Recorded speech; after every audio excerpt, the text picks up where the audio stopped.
Well, greetings, everybody. Yeah,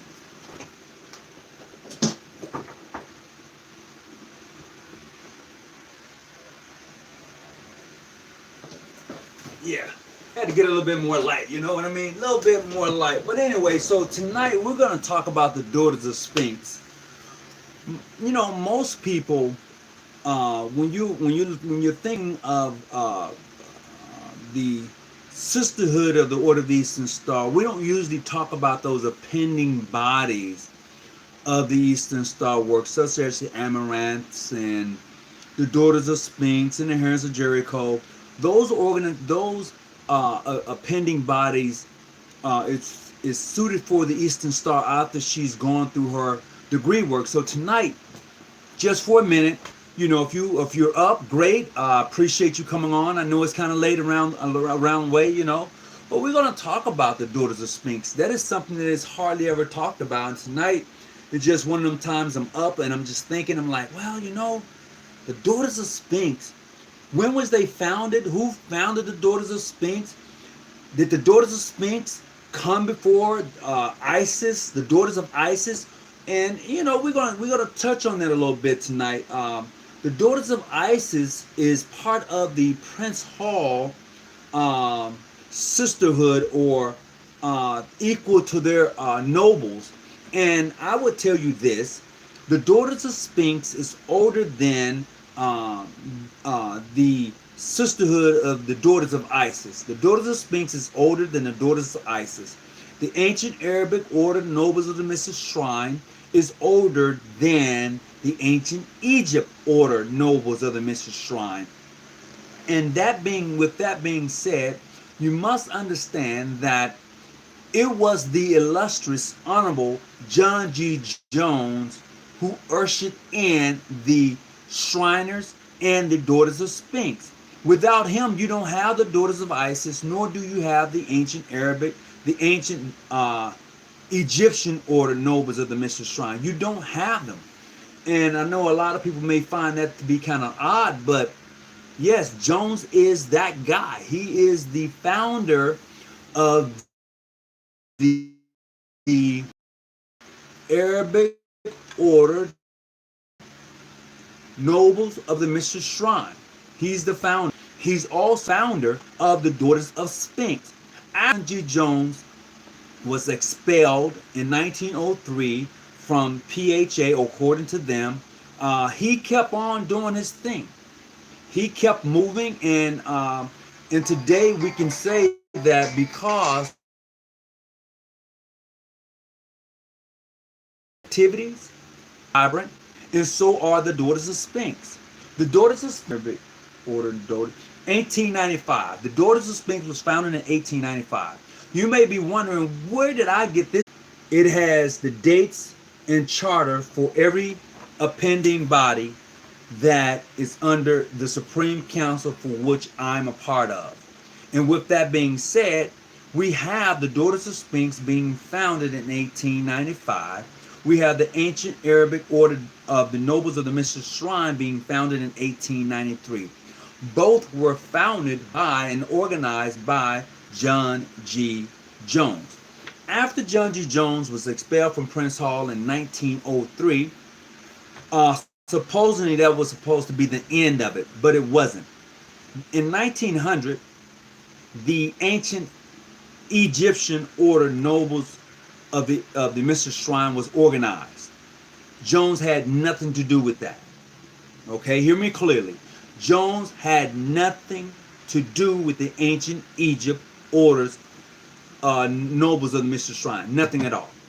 Jones had nothing to do with the Daughters of Sphinx. Nothing at all. What Jones founded was the ancient Arabic order Nobles of the Mystic Shrine. He also was part of the cryptid degree, which was bestowed upon him by a brother out of Scotland. I have that information, and also the think tank did a thing on that. So I don't mind you. You can go check them out. They said it clearly. Jones was the founder of the cryptid degree.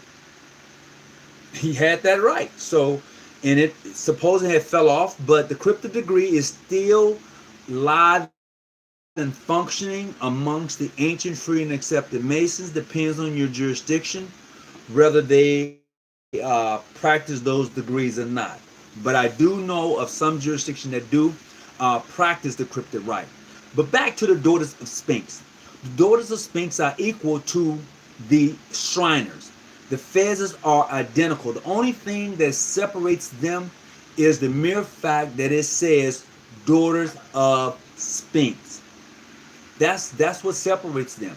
See, without the nobles, you have no daughters. I don't care if it's the ancient Egypt or ancient Arabic. They both have daughters. Okay? One is called Isis and the other is called Daughters of Sphinx. So, when you go and look up the history, you will find that Jones was the founder of the Daughters of Sphinx in 1895. Plain and simple.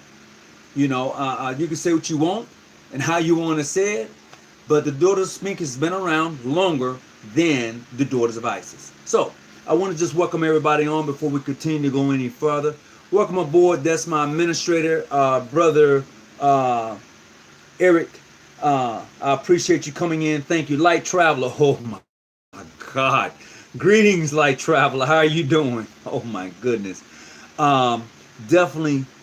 Belford, how you doing? Malcolm Prophet, good to have you up. Reginald Humphreys, good. I'm glad to have brothers up this time of evening. I hope that everything is going well with you and your family. That wherever you may be at, peace may find you there. Hear me clearly. Wherever you may be at, peace may find you there. So, got my mason jar. I'm up tonight just for a little while. Just want to share that little information with you. What I have here is a chart. This chart lays the foundation for the Supreme Council, for which I'm a part of. It lists every appending body, the year they was founded, and everything. So when people talk about lineage and who you are and all of that, I mean, some Grand Lodges have their history, some don't. I would say in regards to my jurisdiction, we just so happen to be fortunate to have our history and things that go along with keeping records for who you are, and that's good for the craft to know. That is really good for the craft to know. So we also have listed in regards to the General Grand Masonic Congress, when it was organized and when it was founded, and people like to say, I personally choose 1877, and people often see me with my jacket and it has 1877 on it. They say, why 1877? Well, 1877 is the year, the first time that you hear John G. Jones affiliation mentioned is in 1877. That is a fact. That is the first time you hear of John G. Jones affiliation is in 1877. And you may ask me, well, why 1877? That is the year that supposedly the year of the convention. It was supposed to be closing down or whatever. It didn't never close down. Matthews kept that thing alive. He came in and did his thing and kept it going. So the compact of Grand Lodges or the National Compact never shut down. That's just what it is. I don't care if they had 100 members. It did not cease to exist. It continued to thrive and move forward. Now, as far as the John G. Jones affiliation, that is the first time it is being mentioned. You can find this information in Coors Masonic Encyclopedia, page 431. That's where you can find it at, Coors Masonic Encyclopedia. Okay, 431, and that would be where it says Negro Masonry, and that's where you'll find it. This is a Coors Masonic Encyclopedia, 1961. That's where you're going to find that at, and that's where you're going to hear the first mention of a John G. Jones affiliation. Mind you, this is even before he's suspended or expelled from PHA. It's true. It's written down, and it's not written by me being biased or anybody else. This is in course, Masonic Encyclopedia. Take it as any way you like. So, back to the Daughters of Sphinx. The Daughters of Sphinx, which is very similar to the ancient Arabic, or maybe say the nobles of the Mystery Shrine. As I've said before, the fez is the same color. They have the scimitars with the star under it, with the sword, and upon their fez, you would see that they would say the daughters. Okay, it would say daughters. It doesn't have nobles, it says daughters, and that distinguished them in who they are from the nobles of the Mystic Shrine. Let me just pause for a minute and go through and see what we got coming in and see what we got happening. Thank you. Oh, Light Traveler. Oh, thank you. I appreciate that, Light Traveler. You know, Light Traveler, we can agree to disagree, bro. You know what? I would love to have you to come on the show. Really, I would. I mean, you know, whether you choose to or not, but it's open lines. You can call. That number is 619-985-1184. If the moderator or the administrator could put that in the group chat, I certainly appreciate it. Definitely put that in the group chat. Hold on. Did John G. Jones join his uncle lodge? Yes, it was called John Jones Lodge number 7. That lodge was chartered under the Grand Lodge of Illinois, PHA. Yes, he did join that lodge, and he was the past master of that lodge. The next lodge you will find will be in Ohio, PHA Grand Lodge out of Ohio, for which John G. Jones' uncle became a past Grand Master of that jurisdiction. And not only that, they named a lodge after John G. Jones. Now, some may say that never happened, but it happened. It happened.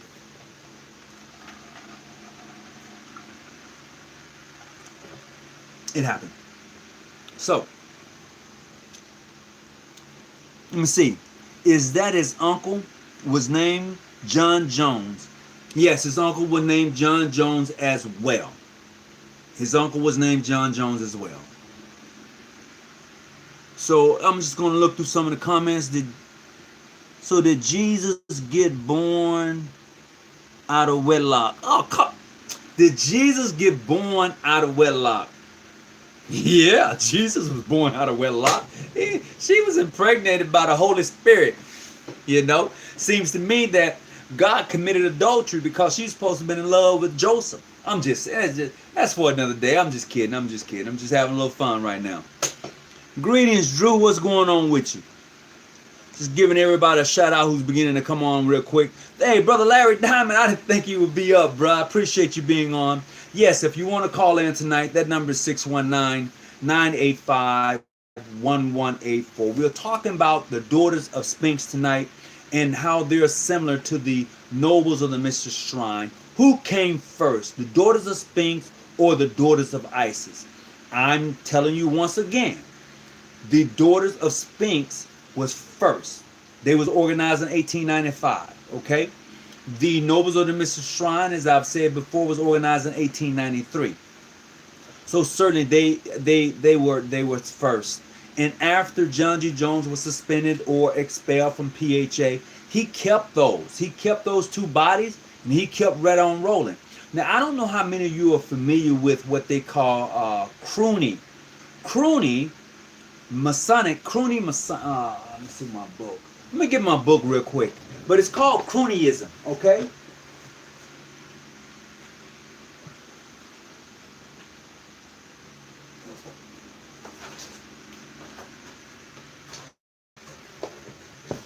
Once again, I'm going to refer to Brother Christopher Tav, Letro Fremo. This is the latest book. This book right here is kind of expensive, but if you really want to break down on some things in Freemasonry, especially when you're talking about Black Freemasonry, this book is a must-have in your archives. Once again, if you really want to break down, I mean, you really want to get some history, you just tired of what other people say, and you really want to get it and know it, this book right here breaks it down. This book is by Christopher Tav. This book is called Letro Fremo, okay? This is a condensed version of his first book. This gets right to the meat of things. It gives you, I would say, more history in what you would call the black masonry you would ever think. If you have a library, this must be in your library. I don't care what jurisdiction you're in, this must be a book to have in your library. Now, you can find this. This is where you can find this book here. Go here and you can find that book right there. Okay? This is a very, very good read. Okay? This book breaks down all of the splits. All of the splits. You talking about split? You talking about this book breaks it all down, okay? It breaks it all down. You don't have to guess anything. It gives it to you the way it should be given to you. It gives it to you raw, okay? It gives it to you raw. If you have a Masonic library, this book is a must-have in your Masonic library, okay? It's a must-have, all right? This book breaks it down so well for you. It tells you up top. It says American Freemasonry, okay?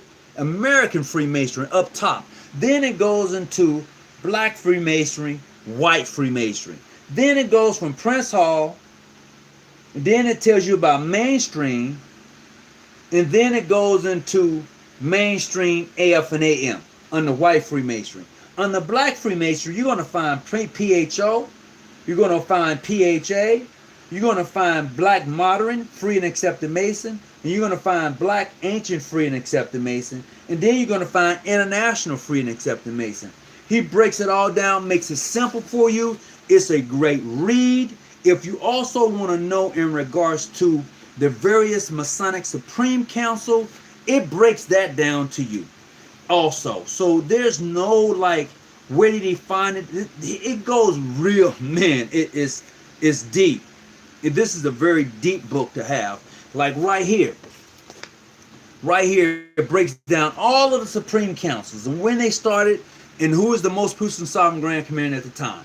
Okay, it really gets deep.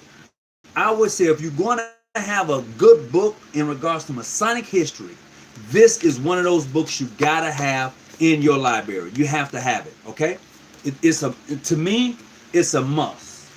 It's truly a must. All right. Okay, what else can I find in here that'll be real good for you? Because tonight we're talking about the Daughters of Sphinx, and we're also talking in regards to the Daughters of Isis and who came first. You know, so that is something that you should really, really take a look at, because I would tell you that the Daughters of Sphinx came before the Daughters of Isis. And I know a lot of people often wonder, who are the Daughters of Sphinx? You know, if you don't know, now you know. Okay? The Daughters of Sphinx is just like the Daughters of Isis, just like the ancient Egypt Order Nobles of the Mystic Shrine is just like the ancient Arabic Order Nobles of the Mystic Shrine. And I will tell you this, the only reason the ancient Arabic orders, nobles of the Mystic Shrine, has never gone to court and had a lawsuit against it is because in the beginning, what you see as the star was never part of the original John G. Jones scimitar along with the emblem of the shrine. That star was never originally part of his regalia as far as that is concerned. I have a book around here, and if I had it with me, I would show it to you exactly what was happening with that and why. So people often ask in regards to the ancient Arabic nobles of the Mystic Shrine, we never had to go to court to prove who we were or if we was legitimate or not. That's the ancient Egypt had to do that, and they won their case, and I applaud them for a job well done. They won their case. It was settled. They had the right to practice shrinedom just as anyone else. Plain and simple. That's true. That's it in a nutshell. Let me see what I got today. Let's see what we got here. Thank you, brother Travel Light. Appreciate it. What is the difference between the Daughters of Sphinx and the Daughters of Isis? They really are about the same. That's the truth. It's just the name. The Daughters of Isis wears a white fez with a daughter on it. I'm quite sure you've seen that fez before. Whereas the Daughters of Sphinx wears a burgundy fez and it has daughter on it. That's really about it. Both the Daughters of Isis and the Daughters of Sphinx is a is the opposite of the nobles. It is. It's on the same. As a matter of fact, it is on the same level as the nobles. For both organizations, not just for one, but for both. It is. However, the Daughters of Isis has had to change their name. I don't think they're using the Daughters of Isis anymore because the name Isis supposed to be listed as a terrorist name. So I don't know if they're still using that or not, but you know, it's something I have to look into.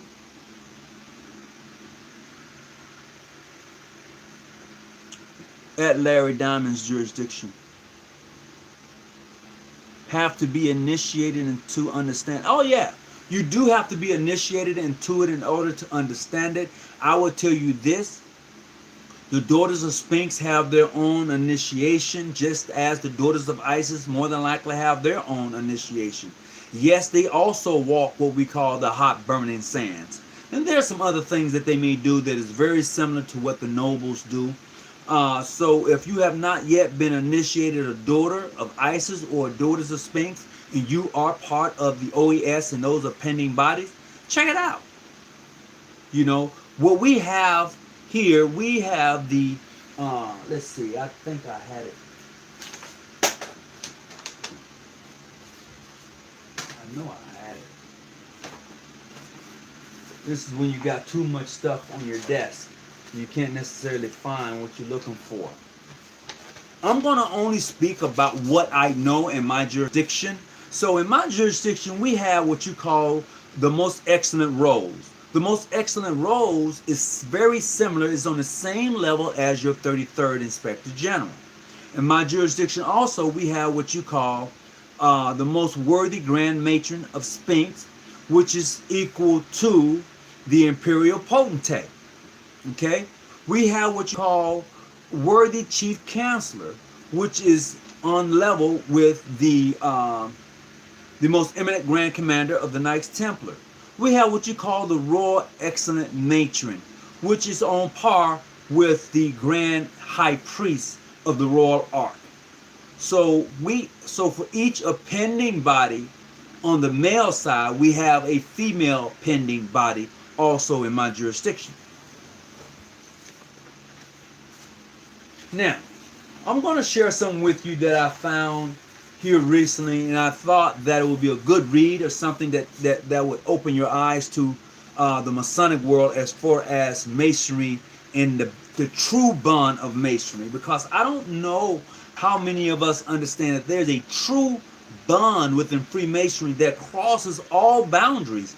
And a lot of us are pretty hell bent on on other things till we don't really see that or understand that. There's only a few Masons and Sisters of the Order of the Eastern Star to understand the true bond of the order and true bond of the craft. I'm going to share this with you because I don't know how many of you have ever heard this story before, but it would be best if you went and looked this up for yourself. I did. This is how I found it.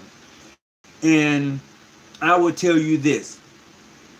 And it goes, this is just a little something for you. It says, historians and researchers, Paul Fisher, okay, unearthed a description of the unbreakable bond amongst the Masonic brothers in 1861 during the Civil War. A letter from the Grand Lodge of York Masons in Pennsylvania to the brothers in Tennessee. Now check this out. It says Masonry is as old as the government and its constitution, okay, itself. Masonry is sovereign and its laws is unto itself. It knows nothing but the principles and teaching of its faith.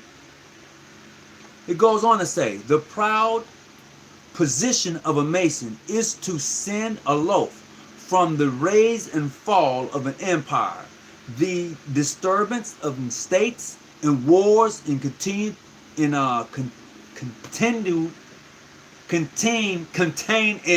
the states. All right. It says the claim of the brotherhood are not dissolved by war. The claim of brotherhood is not dissolved by war. In the ties once formed, it only surrenders by death. So once you form a tie with a brother, not a jurisdiction, not any, but a brother, once you form a tie with a brother Mason, that tie isn't broken unto death. And let me tell you the reason why. Okay, this is the reason why. I want you to look for a book called Behind the Lodge Door. This book is by Paul A. Fisher, 1988. 10 Publishing Company. Once again, there's a book called Behind the Lodge Door by Paul A. Fisher, and it's by 10 Publishing Company. And I'm going to share this with you. It says that during the Civil War, Grandmaster Albert Pike had been promised to obtain weapons from the Masonic military lodge, an action which caused him to be tried and found guilty of treason. Albert Pike was found guilty of treason during the Civil War. Okay? Now, it was the same bond of loyalty which caused President Johnson, also a Mason, to pardon Albert Pike.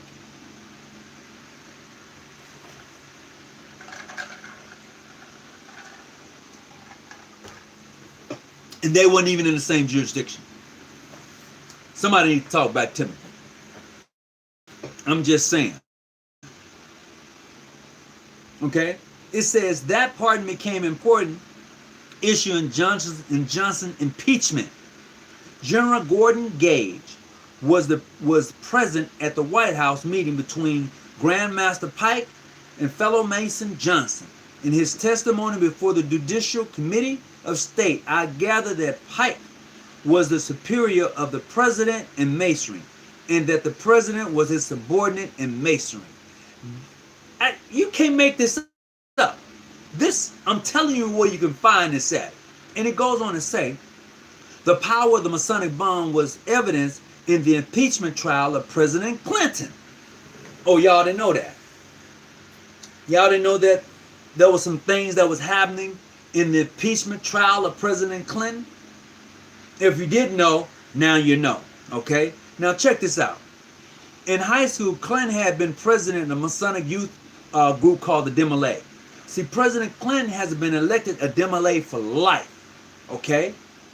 Most of you know that it is the youth organization for mainstream Freemasonry. It goes on to say that in 1988, he was inducted to Demolay for life. Okay, the Senator Trent Lott. Remember that name, Trent Lott is from Mississippi. If you're from Mississippi, you know about Trent Lott, right? So Trent Lott, along with 3 senators, all 33rds, was instrumental in his acquittal.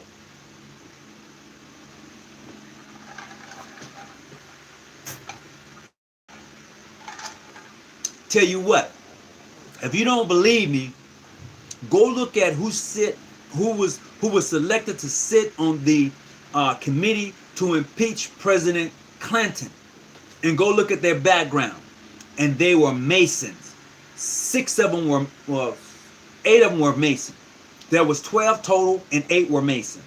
They was all chosen by Trent Lott, Democrats and Republicans. It's right there in your face. Go check it out for yourself. You don't have to trip on me. Okay? It says the majority leader, Trent Lott, limited the time and numbers of witnesses available to the House prosecutor, Republican Arlene Specter led 10 Republican senators who voted to acquit a Democrat. Okay, then it says Democrat Robert C. Byrd, although publicly acknowledged Clinton guilty, actually voted for his acquittal and set the example for all Democrats. I'm just saying. See, some of us play masonry, but masonry is at work a lot of times behind the scenes on a lot of things that happen in this country. But what happens is, for us black masons, we don't understand a lot of times the game that is being played. A lot of us are just happy being a mason and not understanding what exactly is taking place before us. And we think it's cool. It's great. But there's a big game that is being played. Unless you go out and put yourself in that game, you'll never know. But you have to put yourself in the game. You have to put yourself in situations, circumstances, so then you would understand exactly what is being taking place right before your very eyes. It is truth. And you can say whatever you want to say. This is truth. And I can tell you once again where to find this information at. You need to go get a book called Behind the Lodge Door by Paul A. Fisher, 1988, Tan Publishing Company. All right? So, and back to our main topic tonight, the Daughters of Sphinx and the Daughters of Isis. What questions do you have that I may be able to assist or aid you along this journey, my brothers? Let's see. Brother Hawkins, what? Yeah, whatever. I just got the real. I'm telling you, man. I'm telling you. For real. I was given the rituals of the International Free and Accepted Mason in the Order of the Eastern Star gift when I was 18. Whoa, really? Blue Majestic Mason number 348. Welcome aboard. I appreciate you being in the house tonight. Number 347. Okay, all right. Welcome everybody. I appreciate you coming on board. I call ISIS in prayer. Do you? Everybody don't do that. What we got here?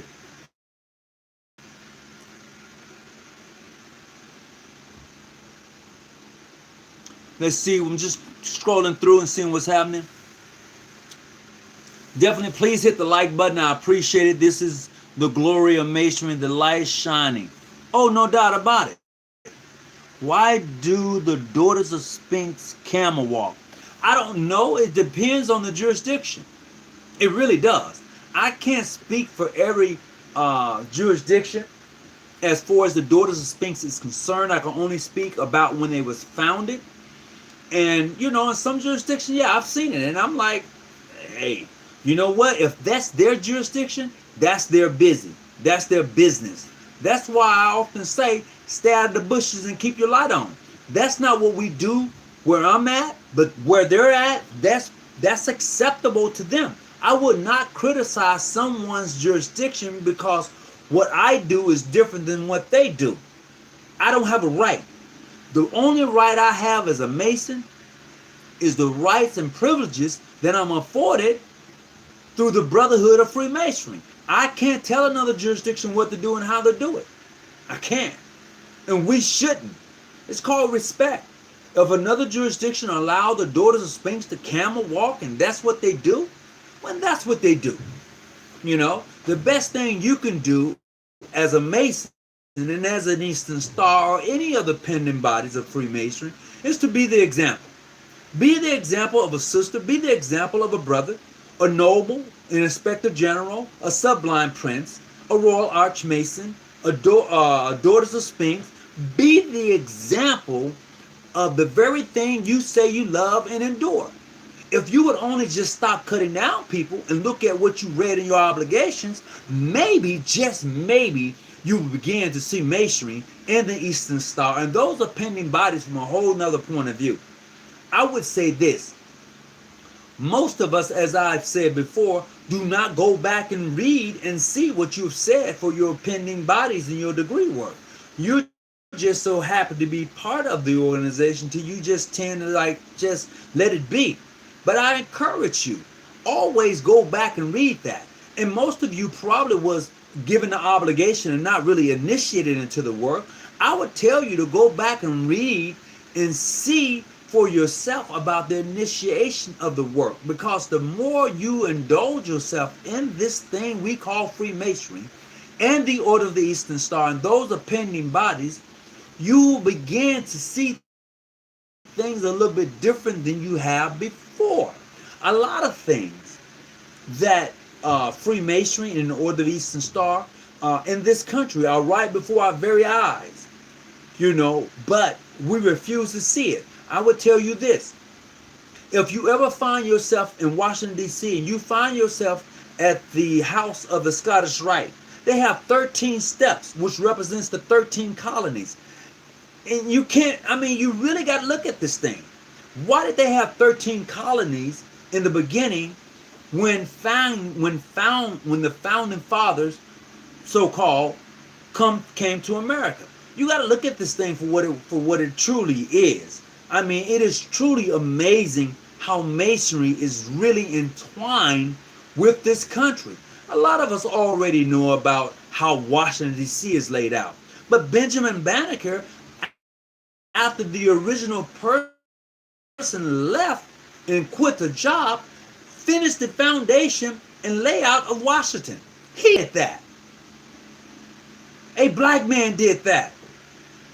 Now, you could say he was a Prince Hall Mason or whatever. You can claim all that, and I'm okay with that. What I'm telling you, a black man finished the foundational work for Washington, D.C., and it's all laid out on a Masonic grid. That's a fact. That is not an illusion. That is not something far-fetched. It is what it is, and we should celebrate that. We should celebrate our brothers and sisters of the craft and of the order, regardless of the jurisdiction, because they have done great works for us. There's no need for us to see this brother from a perspective of, oh, he's this or he's that. Let it happen. I would tell you what, Trayvon Martin, if I'm not mistaken, Trayvon, his father, who was, I think, Modern Free or International, was a Mason. That was tragic what happened to his son. It doesn't matter how you feel, well, he was a clandestine Mason. The thing that happens to his son could have happened to my son. It could have happened to your son. But to sit and look at this guy and say, well, it doesn't matter because he was a clandestine Mason. Well, I feel sorry for him, but he's a clandestine. That doesn't make any sense. We have to look at things for the way they are, as far as uplifting and building up the next man.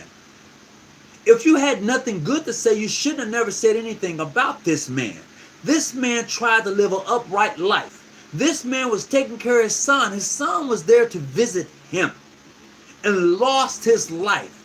Apparently they lived in a nice area because this white guy fell one down. Just saying, let's look at each other from a respectable point of view instead of tearing each other down.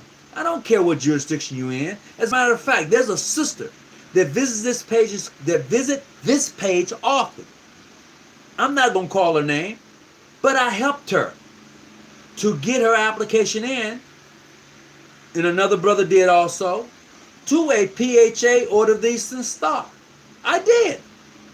So, regardless of your jurisdiction, if you're looking to be a Mason or Eastern Star, and that's truly what you want to do, truly, it doesn't matter about your jurisdiction when it comes to me. The ideal is that you're going to practice that thing the right way.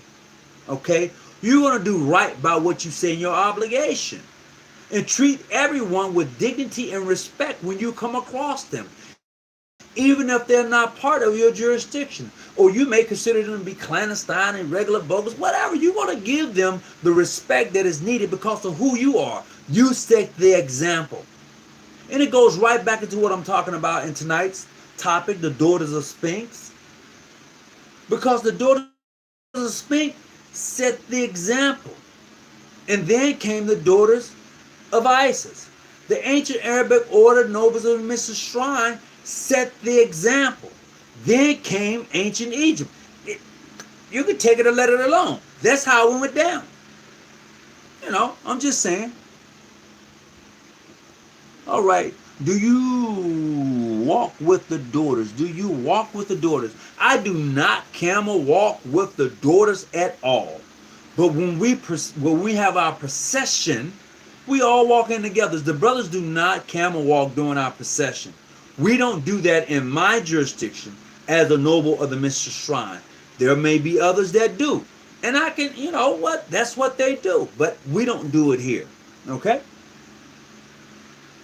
How do we get into the game making masonry work for us as a people? Okay, so look. This is how you do it. You have to put yourself in situations. And this is how you put yourself in those situations. You have to go to your community meetings, your city council meetings. You have to go to those things which are important. Okay? You have to go to, when the police department calls a community meeting, you have to be there. When your city council or your aldermans call a community meeting, you have to be there. When the school board calls a community meeting or something's going on in your community where the school is involved, you have to go and be there. You have to put yourself in places and situations for all the important meetings in your area, in your city, in your town. If you do not, then you can't be part of anything that is bigger than you. You can't be where you are able to make changes and have a point of view that's going to help better the community. You can't do it. As a Mason, as an Eastern Star, as someone who's involved and supposed to be well educated, you have to do that. You have to do that. You have to be on these different boards. You have to be involved. You can't sit on the sideline and say, look at him and what they're doing if you're not involved. Your elected officers. Look, there was a time, and it still is, where prominent people in the community were Masons and Eastern Stars. We all know this. There's no secret. But you have to ask yourself, why were they prominent? And why did they become a member of the Order of the Eastern Star and Masons? Did they become a Mason first or afterwards? Really, it doesn't matter. The point is that they are Masons and Eastern Stars, such as Bill Cosby. Do I agree with what they say about Bill Cosby? I do not. Did Bill Cosby do some of the things they claim he did? He probably did. But look at the work Bill Cosby did. I'm just saying. Look at the work Jesse has done. And Jesse's a Prince Hall Mason. Look at the work Al Sharpton did. People say, well, Al Sharpton worked for the CIA. He did. But he was a Prince Hall Mason. Okay? And not just that he was a Prince Hall Mason. He was a Mason, period. Let me remove the stigma of just saying that that person was a member of. He was a Mason, period. Maya Angelou, an Eastern Star. It's just that simple. Look at Eddie Murphy. Not Eddie Murphy, I'm sorry, my apologies. Richard Pryor. Look at Richard Pryor. I may be buffering, but definitely go look at who are involved with the Masons, the Eastern Stars. I'm going to use myself for an example. Because a lot of us, we talk a good game, but we're not involved. And the reason I'm using myself, because I try to stay as involved in my community in San Diego as possible. Take this for instance. Every Tuesday, since the COVID-19 has been the outbreak or the PAM epidemic, my brother's keeper, Paving Greater Futures, Black Men's United, Black Men and Women United, okay, have come together to help feed those who are in distress, those who may be having a difficult time. Well, what I did with the Brotherhood of Aries Lodge number 4, Hosea Lodge number 7, and those sisters of the Order of the Eastern Star working under the jurisdiction of John G. Jones in the Garden of Eden Grand Chapter, we got involved. We didn't sit idly by and just say, well, you know what? No, we got involved with the bigger picture. Okay? We got involved with the bigger picture. And when you get involved with the bigger picture, you're able to contribute to something that's going to better the community, and they can see you at work. Okay? They can see you at work. I'll tell you another thing we did. In Southern California, San Diego, we have the largest Juneteenth celebration west of the Mississippi. My Grand Lodge had decided that we would support the fun zone for the kids. So we made a financial contribution toward the fun zone. Well, what do you know? When they go to call off those individual companies and organizations that supported the Juneteenth celebration, who name do you see? You see John G. Jones Grand Lodge of California, Ancient Free and Accepted Masons, Walmart, Target, okay? You see Sam's Club. You see, what's the name of that? There's another big name company that's here. But you see all of those names, and within the midst of those names, you see the name of my Grand Lodge. It makes me feel a certain way. And then, not only that, we ask that our nobles dress in their fez, in their collars, and then we go to the fun zone. They know that you are involved, okay? They know those things. We also ask that I say who you are, and there's no Masons to be in. I'm part of the Black Police Associations here in San Diego. I'm telling you, you have to put your organization involved. You, as a Mason, have to be involved in the community. This is how they're going to know who you are. This is how you're going to be able to attract. This is how you're going to be able to build. You have to be the example. Because there's too much other competition out there for the Masons now. Too much competition for the Eastern Star now. So we have to really lead and be the example of participating and being part of the big picture in your community, whatever it may be. Adopt a school. Okay? I would say Aries Lodge number 4 and Hosea Lodge number 7 here in San Diego. We have adopted and supported Bell Elementary School. We take our supplies and donations to that school. Be it food or be it clothing for the homeless students. And we put our name down. This is who made these donations. So when they look at who's making donations and who's doing things in the community, they would see the lodges. They would see the Wishful Masters' names down there and contact information.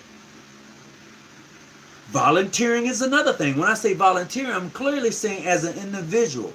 I will use myself for an example. I received Volunteer of the Year a few years ago at Bell Elementary.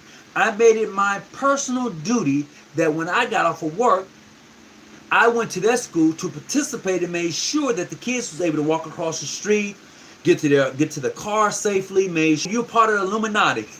That was, and do these things for your, be it, what is this guy's name? Philip A. Randolph.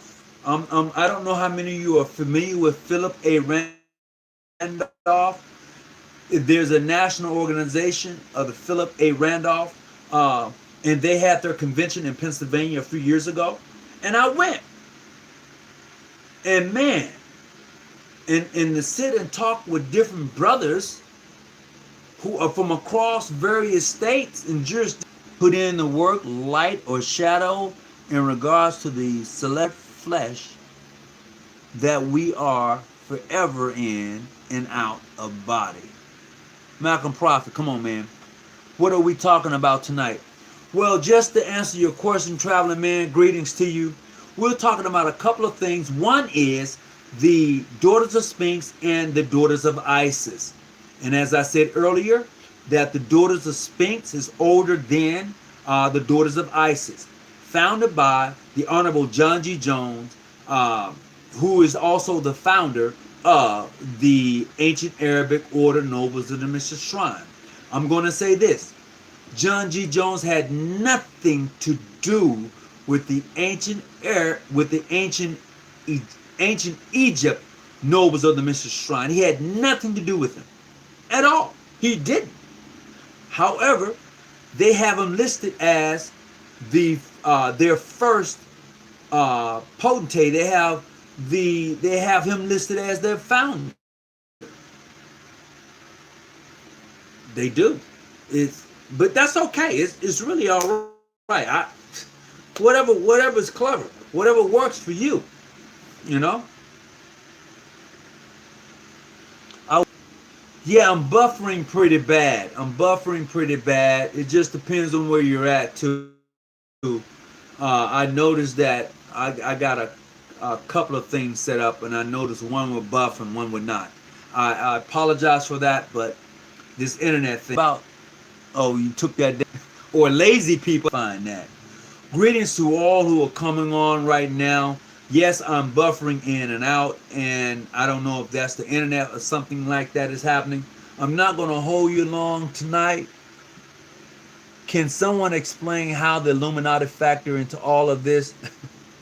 Well, the Illuminati factored into this because there was an Illuminati lodge. There really was an Illuminati lodge. I mean, wow, I have to go pretty far back to bring you up to par on that. That should be for another show to be actually to be upfront with you. But the Illuminati Lodge was actually part of Freemasonry. There were brothers within the Illuminati Lodge that was doing some things that was not customary to Freemasonry, so they were expelled. But the process for which they practiced and did their works did not cease. Okay?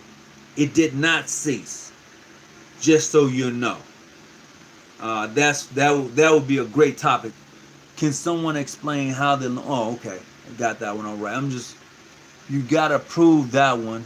He's not the founder. No, he's not. I don't have to prove it. He's not. The ancient Egypt Nobles of the Mystery Shrine, that's when it was founded. You can go to their website, on their page, and they would tell you 1900 is the year they was founded. They was incorporated in 1901. That's on their paperwork. So there you have it. The ancient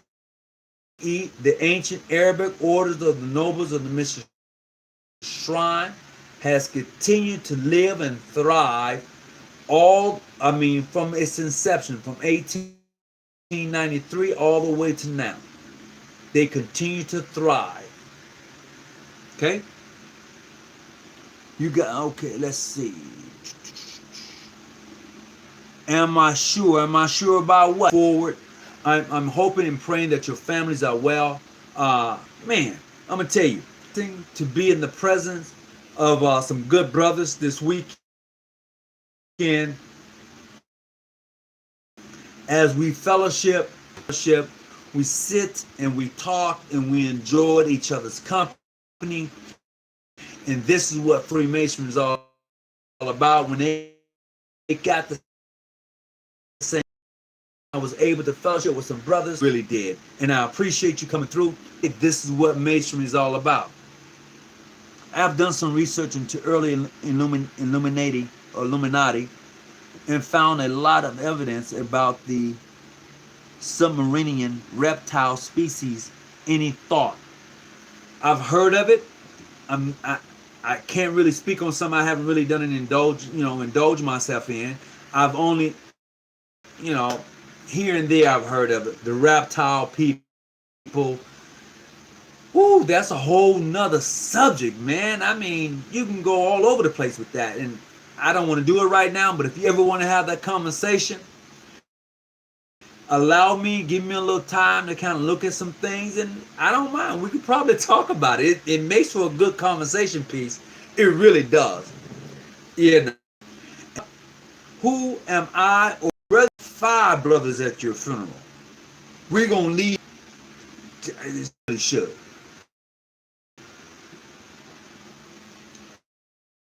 So, with that being said, I hope, as always, that you was able to get something out of this conversation. If you would have those devices as my backup, I'm going to show you better than I can tell you. What did I do with it? I have it here. I have the chart that explains the dates of each appending body that was founded in the Supreme Council for which I'm part of. Okay? I have that. Also, I want to share this with you. Something that I came across. I thought it was pretty interesting. Okay? Now, this is from a book that is called the... let me see. I might have it down here. In circumstances, if you're looking for a variety of things as far as Freemasonry is concerned, this is a good book to have. And I'm going to tell you why this is a good book to have and what I found in this particular book, okay? Here's what I found in this particular book. Some of you are going to be shocked, okay? And I'm going to tell you, okay? It's something that I copied. And this is from page 360 and page 361, okay? Just to share with you some things that I came across out of the book. And it goes in depth as far as the expulsion of John G. Jones from the Grand Lodge of Illinois, just in case someone likes to, you bring it up, that's fine. But this is what I found, okay? It says, here are the reasons for why John G. Jones was supposedly expelled in 1903. Here are the reasons why. It says, first, having invaded the District of Columbia, okay? That's Washington, D.C. They say he invaded that district. So, in 1896, S. Seville, okay? Brother Seville, and John G. Jones, along with other Masons, organized the Grand Lodge of Washington, D.C., known today as the Ancient Free and Accepted Masons. At that time, they was known as Ancient York Rite Freemasonry. And that lodge, that Grand Lodge, was first organized under the Compact of Grand Lodges. This is under Matthews. This is after the so-called closure of the Grand Lodge, or the Compact of Grand Lodges. This was in 1890.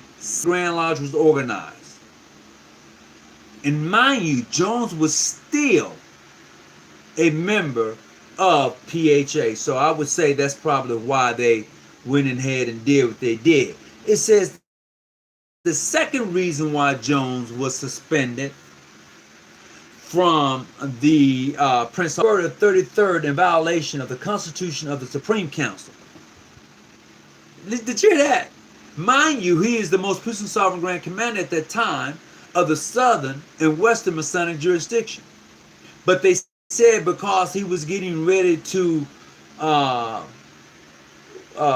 confer the degrees of the 33rd, that led to suspension. That's number 2. They said for having formed a Supreme Council in opposition to the one which had given him Masonic existence as a Scottish Rite Mason, thereby violating his oath of fidelity. Okay? But it wasn't until 1903. Now check this out. Jones was elected to his position as the most puissant sovereign Grand Commander in 1896. It wasn't until like 10, maybe 13 years later, 1903, that he was supposedly expelled from the Grand Lodge of Illinois.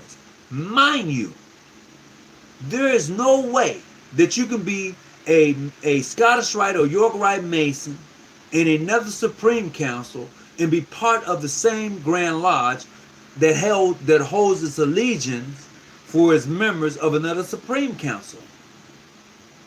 I don't understand it. All right? But I tell you what, if you really want to understand, you have to get this book in order to follow what I'm telling you. Okay? You're going to have to get this book right here. All right? Can someone explain? Said several of the litigations in Near East area. Okay? So, it goes on to say the evidence of falsely claimed charges in context of a letter can be found in 1888, in which the proposed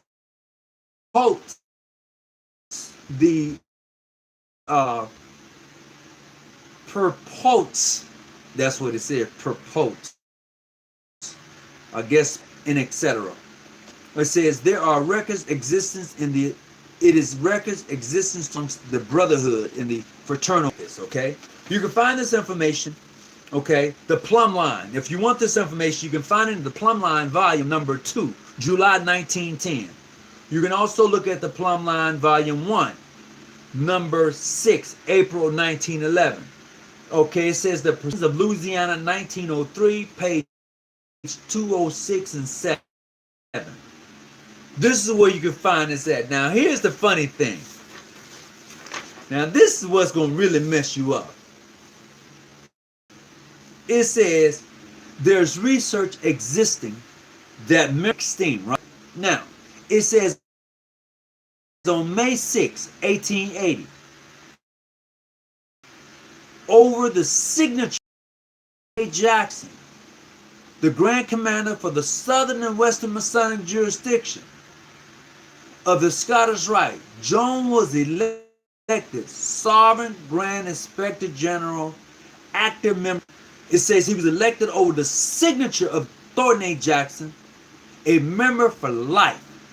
Then it goes on to say, on March 25th, 1887, it says, over the signatures of James H. Handy, Grand Commander of the same Scottish Rite jurisdiction, Jones was re-elected life membership. Then it says, in view of all of the foregoing, all of the lodges, grand lodges, for which Jones may have organized and been part of, must be classified as Masons. As Masons. And it goes on to say that Jones died June 7, 1914. He was buried at Oakwood Cemetery. I'm just saying, hey, I didn't write it. I'm just reading the information I found, and I told you where you can find it at. And it would make for a very interesting and good read. Having known that Jones was elected a Scottish Rite Mason for life over the signature of Thornton A. Jackson, over the signatures of James H. Handy. And then in 1896, elected the most puissant sovereign grand commander of the Southern and Western Masonic jurisdiction. He held that position until his death in 1914. Hey, until next time, I hope you got something out of this. And, oh, wow, let me see what I got here. It says, let's see, I've done okay. Nope. Let me see what's happening here. 1790, nope. I guess you guys are still talking about the Illuminati. My dictionary is from the 1800s and tells me where words originated from in the language, the words in that language. All right. Welcome, everybody. I'm trying to see what's going on. John G. Jones, R.J. Fletcher were both expelled for disagreements, two prominent brothers of the craft. Well, I'm going to agree to disagree with you as far as concerned because let me tell you why I disagree with what you said in regards to R.J. Fletcher being a. I think you'll get a kick out of. Hold on, I'll be with you in just a second.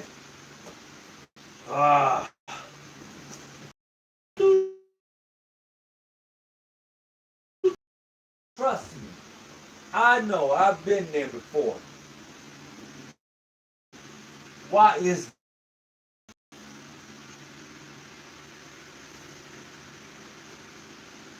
I'll tell you what, when I get ready to log off tonight, that book gonna pop up.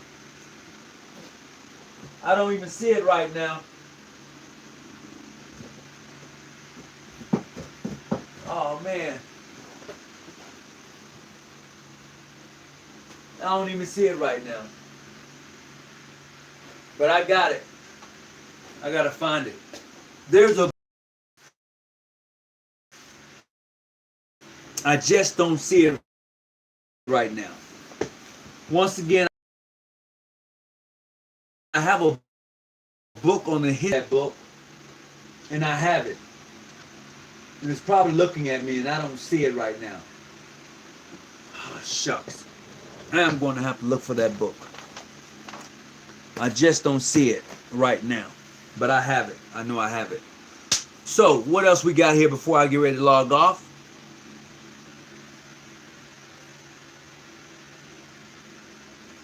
Your picture going in and out, sir. I could not tell you why is that. You know, I've been having some bad internet connection, so I'm gonna have to. Also, I want to for the Supreme Council. I was the Deputy Sovereign Grand Inspector General for California. Okay, and in case somebody, people want to know.